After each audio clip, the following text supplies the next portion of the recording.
Hari ini Telset TV bikin podcast, dan kali ini sedikit lebih edukatif karena kita ngomongin terkait dengan pembelajaran online, terutama pengaruhnya bagi generasi Z. Bersama kita ada Ibu Mima. Ibu Mima ini dari kelas pintar yang akan menemani kita ngobrol-ngobrol tentang belajar online. Dan yang tak kalah pentingnya juga ada 3 orang siswa pengguna langsung dari belajar online ini. Jadi di sini ada Billy dengan Eva dan juga dengan Naysila ya.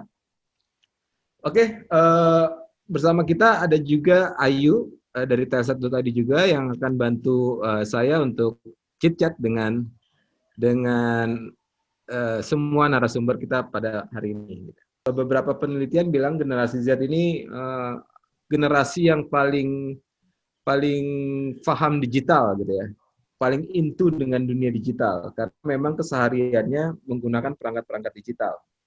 Nah, sebelum kita ngobrolin tentang pembelajaran online, saya mau ada sedikit pertanyaan nih dengan Billy, dengan Eva, dengan Naysila gitu ya.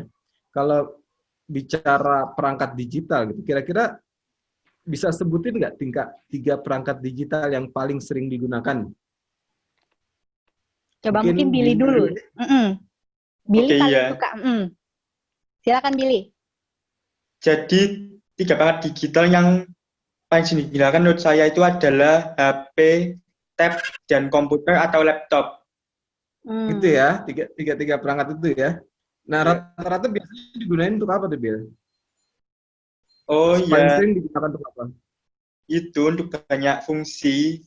Jadi selain pelajaran online itu juga bisa dipakai untuk mencari informasi dari internet sehingga kita bisa menjadi lebih pintar. Terus kemudian juga bisa membantu pelajaran. Oh gitu ya. Oke.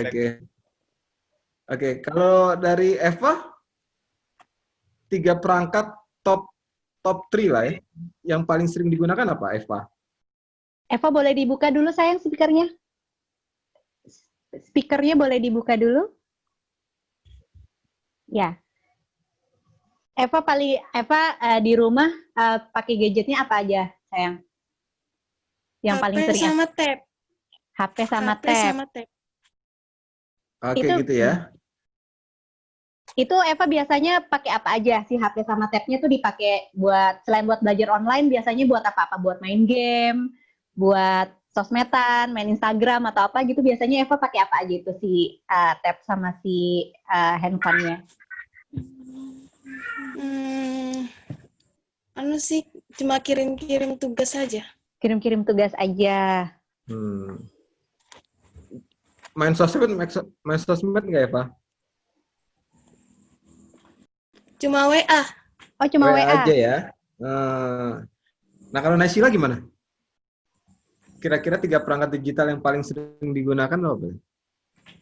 HP, laptop, sama tablet.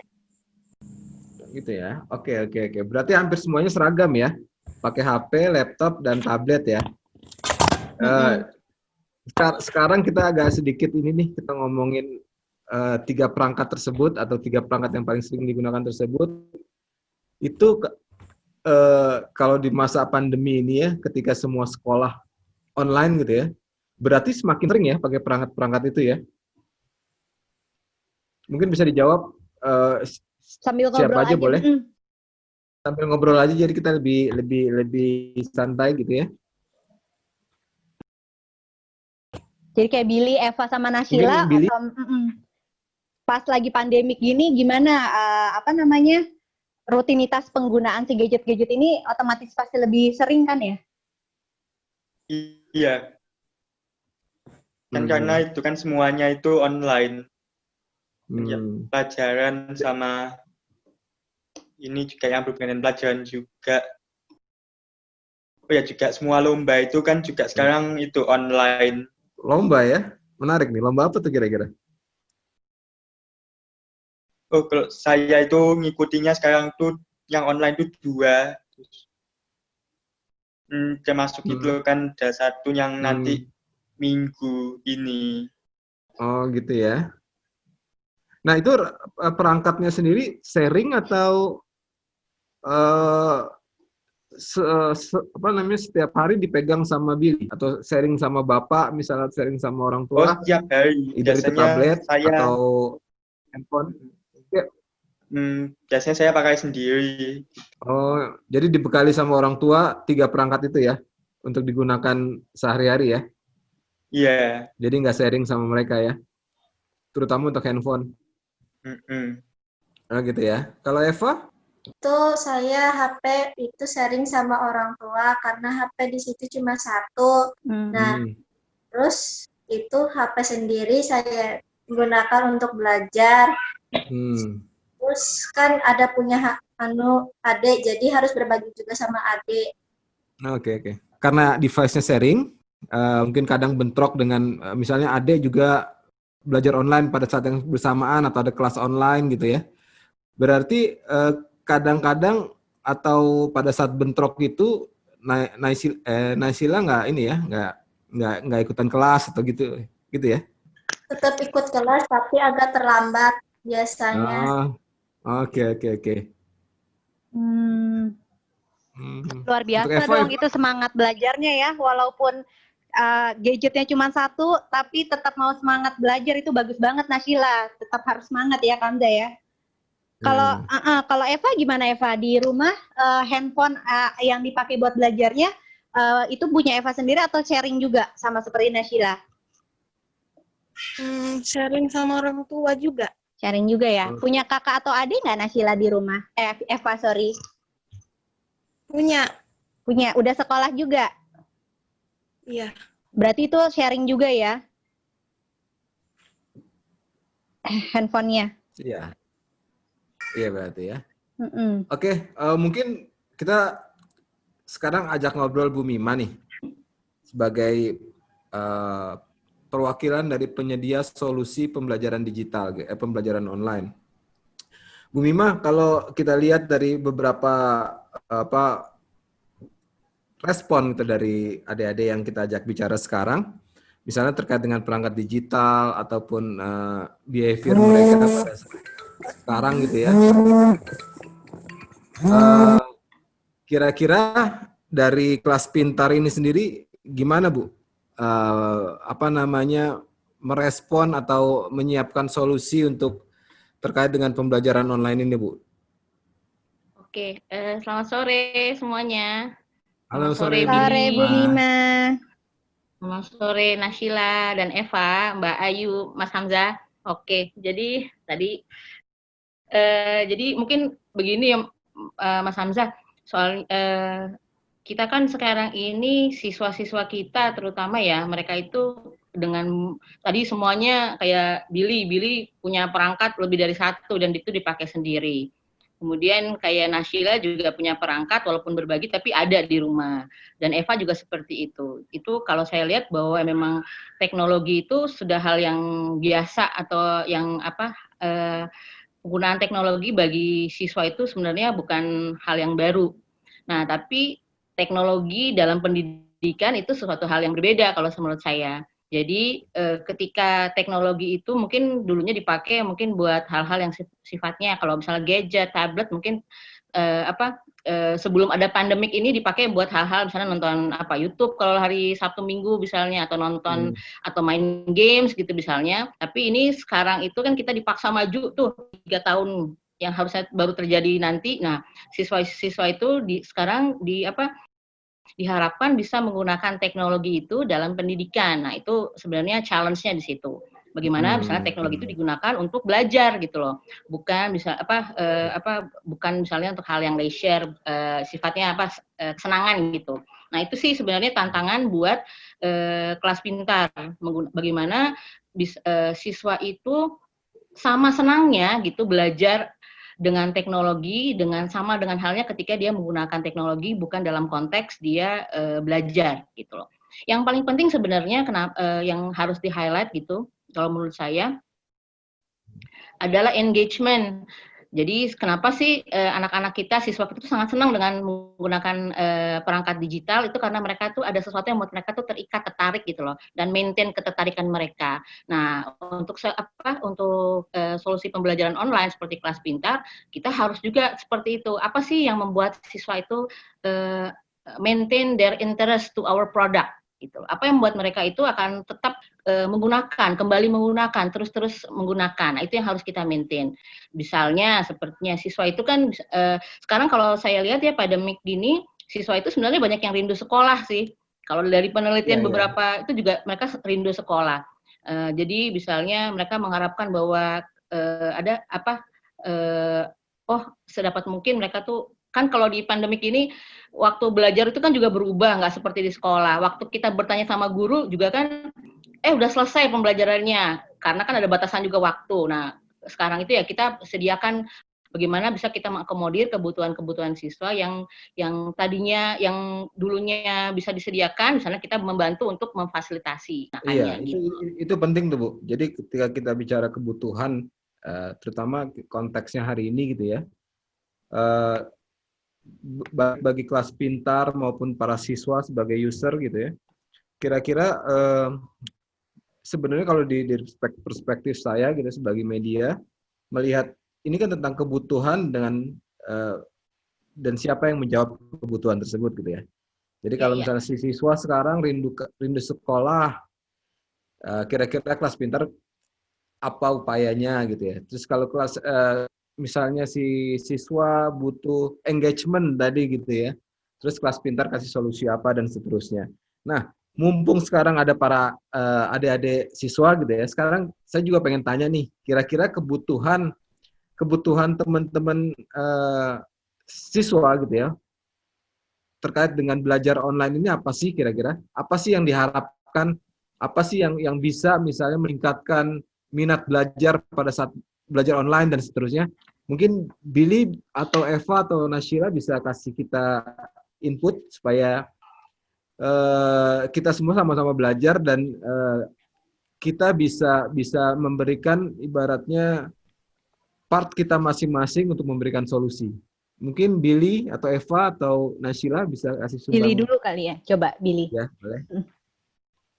Kira-kira kebutuhannya apa sih?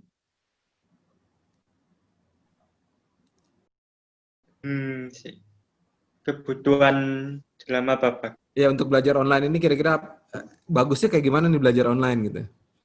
Apa yang kira-kira kalau ada fitur ini asik nih, kalau ada fitur B bisa bikin pelajarannya jadi lebih gampang diserap dan seterusnya, kira-kira gitu. Kalau menurut saya itu jauh ada fitur seperti ini kan kayak pelajarannya lebih kan kayak menggunakan website yang interaktif untuk mengajar konsep. Dan gitu ya. Ada pelajaran fisika tertentu yang ada kayak game gitu atau simulasi. Jadi contohnya. Oke. Kalau Billy sendiri kira-kira pada saat belajar online itu benar-benar bisa dilakukan sendiri gitu ya. Misalnya pada selepas jam sekolah gitu ya. Tiba-tiba Billy harus belajar kan, harus mengerjakan tugas. Nah, itu enaknya didampingi sama orang tua atau ada misalnya let's say aplikasi yang bisa kasih pendampingan belajar buat Billy gitu. Billy itu enaknya seperti apa? Apa belajar sendiri aja cukup? Kalau saya itu cukup itu sendiri. Jadi gitu ya? Saya belajarnya biasanya kan tuh membaca itu loh kan informasi yang diberi dari sekolah, terus juga buku paket itu loh kan yang dapat sama internet. Ya, oke. Berarti Billy belajar dari internet, dari sumber-sumber di internet ya? Iya, sama buku paket yang diberi oleh sekolah. Nah, kalau misalnya Billy kesulitan gitu, waduh, kesulitannya ada soal ini misalnya atau apa gitu ya? Merasa kesulitan, itu biasanya Billy nanyanya ke siapa atau cari informasinya kemana untuk jawab itu? Saya biasanya mencari sendiri lewat internet kan. Internet itu banyak website itu seperti contohnya kan Brainly, terus ini selain itu kan juga tanya di kelas pintar juga. Oh gitu ya. Oke. Kalau Eva sendiri atau Naysila gimana? kira-kira apa yang diharapkan ada di apa namanya di sebuah pada saat belajar online gitu. Kira-kira apa sih enaknya, ada apa nih? Misalnya tiba-tiba ada enak nih kalau misalnya belajar online kita ditemani sama guru misalnya.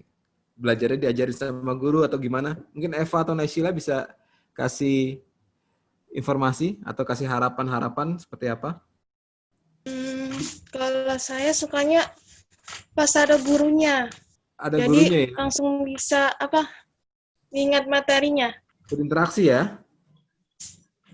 Jadi langsung bisa nanya dan seterusnya ya? Ya. Atau kalau belajar sendiri, kira-kira dalam memahami materi pelajaran bisa nggak? Misalnya di sekolah diajarin matematika bab 1 gitu ya. Pas selepas jam sekolah kan harus belajar lagi nih, mungkin ada tugas dan seterusnya. Itu biasanya Eva ini lebih suka mana tuh? Belajar sendiri, nyari sendiri jawabannya, atau nanya orang tua dan seterusnya? Nyari sendiri, karena kan mama sama bapak kerja, jadi ya nyari sendiri. Oh gitu ya. Pinter-pinter Oke ya deh, anak kalau sekarang Naysila ya. gimana? Luar Luar biasa. biasa loh. Oke, coba kalau Naysila. Silakan nak diituin dulu apa speakernya. Pak Hamzah mengulang lagi pertanyaannya Kak Hamzah. Ya, harapannya supaya bikin belajar online ini jadi lebih menyenangkan tuh apa tuh kira-kira? Kalau saya sih berharapnya ada guru yang dampingin, jadi kalau ada kesulitan-kesulitan bisa nanya. Oh gitu ya. Ya karena artinya belajar online tuh nggak sepenuhnya bisa mandiri juga ya. Karena Hamzah mau nanya dong. Ya Bu. nanya ke saya, penanya ke siswa nih Bu. Nanya ke siswanya. Silakan. Oh, kalau Billy, Eva, dan Naysila kan tadi bilang cari sendiri di internet kalau ada tugas. Kalau kamu tahu kalau jawaban itu tepat atau sesuai dengan yang apa yang dicari itu bagaimana tuh? Kamu mengecek bahwa oh ya ini benar nih jawabannya gitu loh. Apa kalau kamu cari udah ketemu langsung oh yaudah ambil aja gitu, download aja, itu gimana? Kamu memastikan bahwa itu benar nih jawabannya ini udah pas. Udah benar pertanyaan dari guru misalnya apa, kamu cari langsung misalnya kamu browse terus kamu dapet itu kamu cek dulu kah atau kamu langsung copy aja langsung gitu. Saya penasaran aja soalnya. Langsung aja jawab. Serbu bumi. Ayo yang mau jawab siapa? Nanti dikasih hadiah Mbak Ayu. Iya dong, kita punya hadiah dong buat Naysila Eva. Dari yang jauh paling jauh aja kali. Yang paling jauh siapa? Eva ya? Balikpapan sama Palangkaraya di Jakarta dua-duanya sama-sama jauh ya, Bu. Jawaban mana ya? Salah satu, silakan. Billy dulu juga boleh. Ayo, siapa aja, Sob? Iya. Oke. Billy. Silakan, Bill. Iya, jadi untuk itu kan itu soal yang itu saya caranya itu ini kan membandingkan konsep yang telah saya pelajari dari materi itu dengan jawaban soal itu untuk mengetahui apakah telah benar atau tidak jawabannya. Oke. Kamu cek ulang berarti ya? Iya, cek ulang. Oke. Kalau yang lain? Kalau Eva gimana, Eva? Misalnya nih, aduh ada soal susah, aku tidak mengerti, aku mau lihat internet saja. Tapi kira-kira ini jawaban internet bener apa enggak ya gitu kan, taunya salah atau apa gimana? Apa Eva, ya udah deh, ambil aja deh yang dari internet, yang penting aku kumpulin tugas gitu, atau gimana? Aku banget. Gimana kalau Eva? Kadang sih langsung nyatet aja karena waktunya cuma sedikit. Oh, deadline tugasnya cepet ya? Tugas kumpulin besok gitu ya, Pak ya? Bu guru. Kalau iya saya emang gitu ya. Kalau Naysila gimana? Kalau biasanya saya dicek dulu dari internet, saya cek dulu di bukunya itu gimana konsepnya. Jadi saya cek ulang. Iya. Ya memang belajar zaman sekarang nih banyak ininya ya, banyak privilege-nya ya. karena kita ya internet ini apapun sekarang bisa dicari. Tapi memang betul, benar, artinya dan terutama bagi generasi Z yang udah familiar dengan internet ini, jadi mereka bisa searching di mana-mana. Nah, kalau dari concern dunia pendidikan sendiri, Bu Mima mungkin bisa jawab ya. Artinya dengan begitu leluasanya anak-anak atau para siswa ini mencari jawaban dari mungkin sumber yang begitu banyaknya. Nah, concern dari misalnya kelas pintar terkait dengan hal ini seperti apa sih, Bu? Sebenarnya salah satu juga memang tantangan ya Pak Hamzah, digital literacy, dalam arti bahwa ketika masif banget informasi, kalau kita ketik satu kata itu kan informasi yang muncul tuh banyak sekali. Nah, itu untuk memastikan bahwa mana jawaban yang benar itu juga siswa harus punya kemampuan berikutnya. Nggak semua siswa misalnya punya kemampuan untuk misalnya mengecek jawabannya dengan buku, atau siswa yang seperti Eva misalnya, aduh waktu udah sempit, langsung aja di copy dan ditempel gitu, di copy paste gitu lah. Nah, itu juga menjadi bahwa sumber-sumber kalau di kelas pintar kita tuh harus siap harus benar-benar apa yang kita berikan itu konsepnya itu harus verified atau valid gitu loh. Nah, kita menghindari kesalahan-kesalahan konsep. Kasihan kan siswa misalnya dengan informasi yang banyak itu, dia tidak bisa memilih atau memilah mana yang baik, sehingga ketika dia mungkin salah mengambil konsep, dan itu akan terus-terusan tuh retain di kepalanya dia, bahwa ini adalah pengertiannya A misalnya, karena dia nggak punya waktu untuk itu. Nah, itu memang harus diperhatikan bahwa buat siswa juga, kemampuan untuk mengecek kembali, memastikan bahwa sumber yang dia ambil tuh tepat. Karena kalau tidak nanti pemahamannya akan terus-terusan tuh sepanjang waktu akan salah terus. Nah, itu yang penting juga nih, Bu. Ini concern dari beberapa dialog saya dengan para orang tua ya. Artinya kemudahan dunia zaman sekarang kita mencari jawaban itu terkadang membuat siswa tersesat terkait dengan pemahaman konsep. Betul. Jadi konsepnya nggak paham. Betul. Yang adanya langsung jawaban. Nah, itu artinya akan berulang karena secara konsep dasarnya belum paham. Karena dia mencari jawaban di internet, ya sifatnya praktikal. Iya, betul. Nah, itu kalau dari misalnya sebagai praktisi gitu ya, untuk menghindari hal-hal atau sebagai pendidik lah ya, Bu Mima ini kan kebetulan guru juga ya, pengajar gitu ya. Artinya sebagai pengajar concernnya untuk paling nggak mengeliminir dampak lanjutannya itu seperti apa, Bu Mima? Jadi sebenarnya memang itu hal yang mungkin yang sering sekali terjadi tuh Pak Hamzan seperti itu. Karena memang tadi kemudahan informasi yang banyak. Nah, kalau memang dengan apalagi pembelajaran online ini, sebenarnya itu apa yang diperoleh siswa itu cuma 25% loh Pak Hamzah, menurut research itu. Jadi cuma, dengan jarak jauh seperti ini. Karena pertama, waktunya mungkin bisa dicek sama Billy dan teman-temannya, waktu belajar itu pasti berkurang.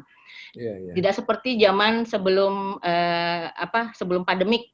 Karena guru itu ada isu kuota, isu dan lain-lain, banyak technical matters, sehingga sebenarnya yang dikejar ada dua sisi. Guru mengejar materinya disampaikan, kemudian siswa itu berusaha untuk memahami apa yang disampaikan oleh guru. Nah, siswa sendiri itu butuh waktu untuk memahami suatu konsep, itu perlu waktu. Dalam arti dia itu nggak satu kali ketika dikasih tahu, ketika di dalam kelas aja, ketika guru mengajarkan materi atau itu tanya satu-satu deh. Setiap orang tuh dapat potongan puzzle yang berbeda-beda. Nah, untuk sampai ke pemahaman yang utuh, nah itu harus ada bantuan-bantuan yang lain. Mereka tuh harus misalnya bertanya, membaca sendiri, belajar dengan temannya. Nah, jadi ada banyak hal yang untuk membangun pemahamannya mereka. Nah, dan ketika mereka membangun pemahaman mereka itu melalui diskusi dengan teman, baca buku, mendengar informasi yang lain, otomatis informasi-informasi atau konsep-konsep yang tidak sejalan ketika mereka membuka internet itu langsung terkikis sendiri. Oh ya, dia langsung melakukan seleksi sendiri dalam otaknya. Bahwa, oh ya, ini tadi saya diskusi sama A, kayaknya bukan ini deh. Saya akan cari yang lain. Nah, ketika siswa tidak mempunyai kesempatan melakukan diskusi atau membaca sumber yang lain, mendapatkan dari dari mungkin gurunya yang cukup informasi, akhirnya dia akan mengambil informasi yang datang saat itu juga. Jadi ketika banyak dia membaca atau berinteraksi atau menggunakan hal lain, menggunakan sumber pembelajaran lain, otomatis dia akan melakukan seleksi di kepalanya gitu. Seperti gitu ya. itu. Jadi memang harus perlu kalau kita bilang tuh scaffolding, kalau bangun rumah tuh kan ada tangga-tangga, nah itu membantu dia untuk sampai ke pemahamannya. Iya, tadi menarik salah satu pernyataan dari Naysila atau Eva ya. Dia bilang bahwa terkait saya tanyakan harapannya dia di belajar online. Jadi selepas jam sekolah, ketika dia harus belajar online, misalnya di rumah di luar jam sekolah, diharapkan sih ada pendampingnya juga nih. Mereka bisa berinteraksi dan seterusnya. Nah, kira-kira kalau misalnya ini kan bicaranya kebutuhan nih. Nah, kira-kira itu kayak hal-hal semacam itu sudah difikirkan belum sama Kelas Pintar selaku penyedia solusi? Ya itu sudah kita pikirkan, dalam arti gini, ketika siswa selesai belajar online gitu loh, ada banyak pertanyaan yang dia belum bisa jawab, yang tidak terjawab misalnya. Ada banyak konsep yang dia belum pahami. Ketika nanti dia nanya ke orang tuanya juga belum nggak paham. Orang tuanya nanya ke gurunya ngasih WhatsApp nih misalnya, nih Bu cara menjelaskannya seperti ini. Orang tuanya lost dong, nggak ngerti nih gimana cara ngejelasinnya ini. Nah itu kita masuk ke situ, Pak Hamzah, bahwa kayaknya siswa kita perlu membantu nih pekerjaan guru untuk misalnya menghadirkan mungkin pembelajaran sosok si guru ini, di mana siswa itu bisa belajar dengan sosok ini gitu, dengan bantuan guru ini di kelas pintar nantinya gitu. Oh, berarti nanti dia akan menjelaskan konsep-konsep yang nantinya siswa itu bisa mendengar kembali, menonton kembali, atau mencari bagian mana dari penjelasan konsep tersebut yang dia nggak mengerti gitu. Ya, berarti ada kayak semacam pendampingan belajar di luar jam sekolah, Bu ya? Betul. Oke, menarik tuh. Gimana tuh, Eva? Itu dijawab tuh kayaknya sama Bu Mima tadi kebutuhannya, Eva atau Naysila tuh.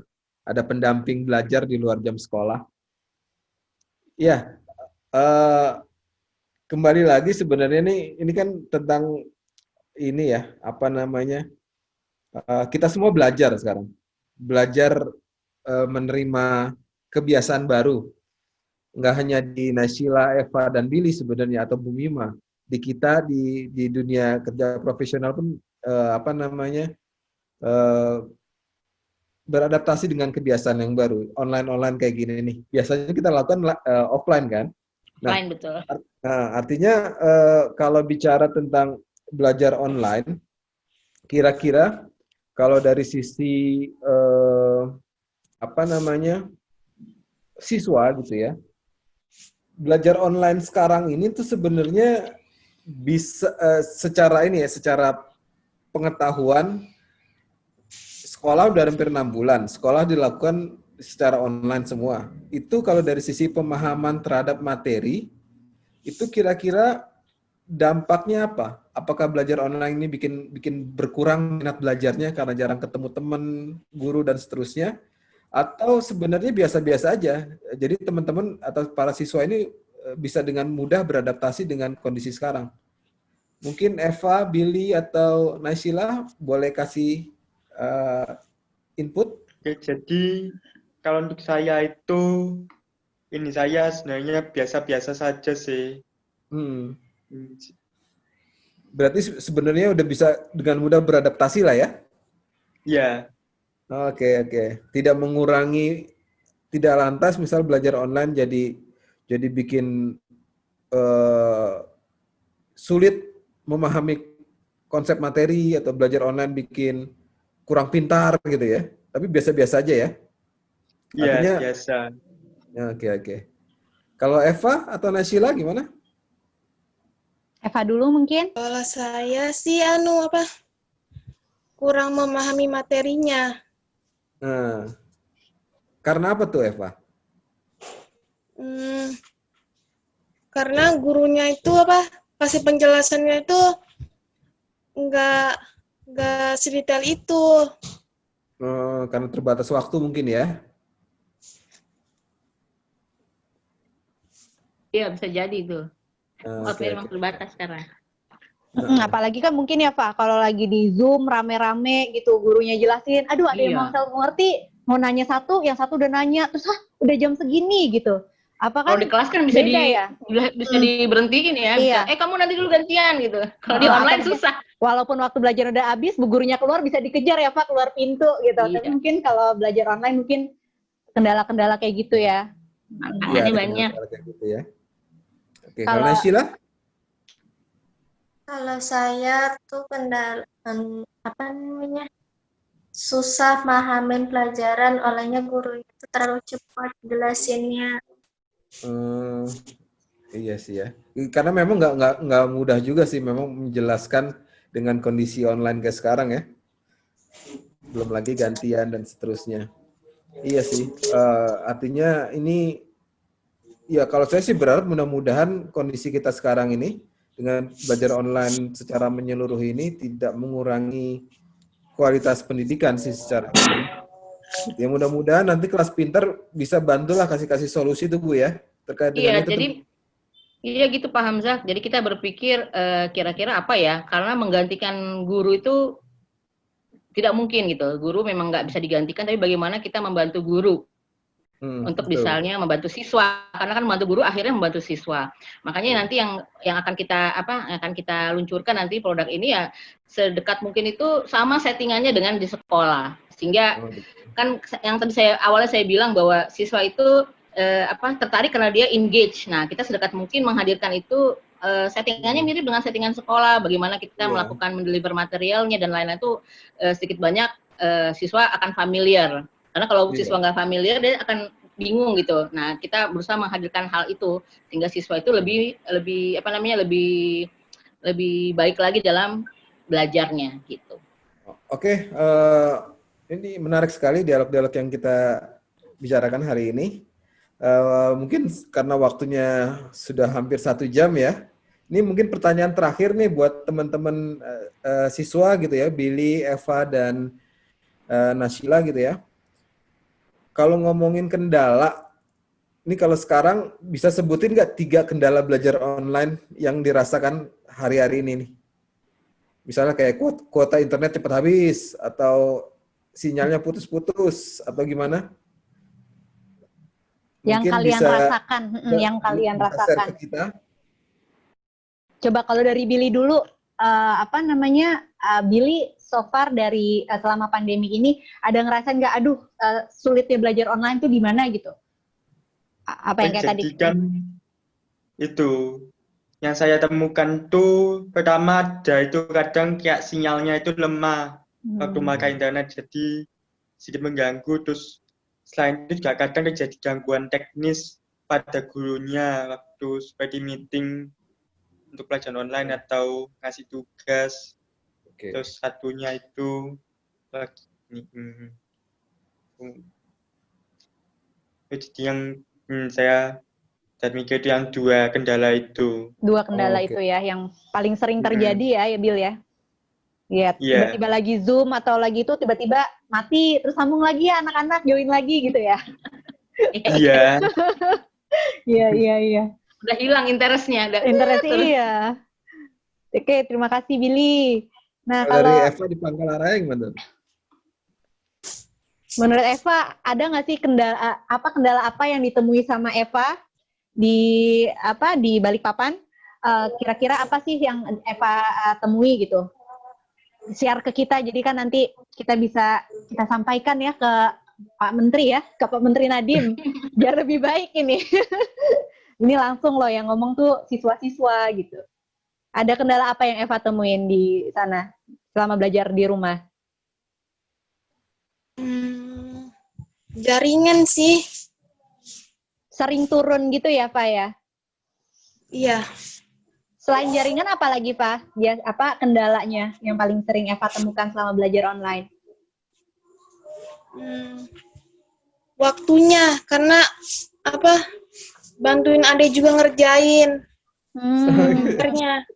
Jadi ngajarin 2 kali ya, jadinya ya. Belajar buat sendiri, terus kita harus ngajarin lagi adik di rumah gitu ya, Pak? Iya, betul. Ada lagi nggak, Pak, yang kira-kira kendala apa gitu? Mungkin nanti kan bisa didengar sama Mas Menteri kali. Jadi bisa kita sama-sama perbaiki gitu. Apa itu aja? Itu aja. Itu aja. Oke, terima kasih Eva. Yang terakhir coba Nashila. Kira-kira apa sih kendala yang Nashila temukan yang bisa di-share sama kita? Kalau saya kendalanya di jaringan, biasanya sinyalnya tuh biasanya sering lelet. Terus faktor paketan juga biasanya deras kalau misalnya nge-zoom gitu kan, itu paketannya deras. Jadi biasanya mama sering beli paketan. Itu biasanya banyak, kan ada 2 juga yang sekolah pakai HP, aku sama adik. Jadi kan paketan deras juga. Nah, terus yang ketiga tuh, itu biasanya kalau lagi daring tuh, itu gurunya kan jelasinnya cepat, jadi susah mahamin pelajaran di sekolah. Terus faktor waktu juga harus berbagi HP sama adik, terus ngajarin adik juga. Karena adik nggak ada yang ngurusin kan, mama sama bapak kerja. Iya. Jadi Banyak ya. Nashila luar biasa ya. Hebat loh, tapi Nash bantu adiknya juga, Eva juga, luar biasa. Berarti ini masa terutama di kuota itu ya Pak Hamzah, emang sekarang kan jadi boros banget ya, untuk kuota itu pengeluaran juga luar biasa untuk masing-masing dan terutama orang tuanya. Mungkin sebagai penutup, Bu Mimah bisa kasih apa kata-kata Semangat. Penyemangat, iya, artinya Bu bisa kasih apa motivasi. statement atau bentuknya apapun lah ya terkait dengan belajar online ini, terutama dari perspektif Kelas Pintar selaku penyedia solusi. Kalau kalau kita itu utamanya adalah sebenarnya yang penting itu adalah pengalamannya, learning experience-nya gitu loh. Dan teknologi itu adalah hal yang keduanya. Jadi sedapat mungkin ketika kita merancang pembelajaran di kelas pintar, kita ingin memberikan pengalaman belajar yang membuat siswa itu merasa bahwa dia memang terlayani kebutuhannya. Jadi apapun teknologinya itu adalah hal yang berikutnya. Jadi yang penting adalah pengalaman, karena belajar itu kan adalah pengalaman gitu loh. Jadi itu yang kita inginkan. Jadi apapun yang kita rancang, kita pikirkan siswa butuhnya apa sih gitu loh. Apa yang ingin kita harapkan, apa yang ingin kita berikan siswa itu, apa yang kita rancang itu sesuai dengan kebutuhan siswa, sehingga mereka tuh belajar itu jadi menyenangkan. Mereka belajar itu termotivasi, minatnya naik gitu. Itu sih yang paling penting. Jadi memberikan pengalaman yang sesuai untuk siswa sehingga mereka terbantu untuk sukses belajar. Itu sih Pak Hamzah. Oke, terima kasih buat adik-adik para siswa dan Bu Mimah. Nanti kita tunggu juga tuh kelas pintar terkait dengan misalnya memberikan pendampingan belajar. Oke. Pas jam sekolah tuh ya. Nanti ditunggu umpan baliknya dari teman-teman yang ada di sini nanti kalau sudah ada. Oke, siap. Oke, iya. Mungkin Ayu bisa take over ya. Baik, iya sekali lagi Ibu Mimah terima kasih, Nashila, Eva, dan juga Billy terima kasih banyak atas waktunya yang telah diluangkan. Mudah-mudahan podcast ini bermanfaat bagi banyak orang yang mendengarnya nanti. Terus semangat belajarnya, pantang menyerah, tetap jaga kesehatan, dan juga salam untuk semua keluarga di rumah. Terima kasih semuanya, selamat sore, wassalamualaikum warahmatullahi wabarakatuh. Bye-bye. Terima kasih. Terima kasih Eva, Billy, dan Nashila. Terima kasih Eva, Billy, dan Nashila.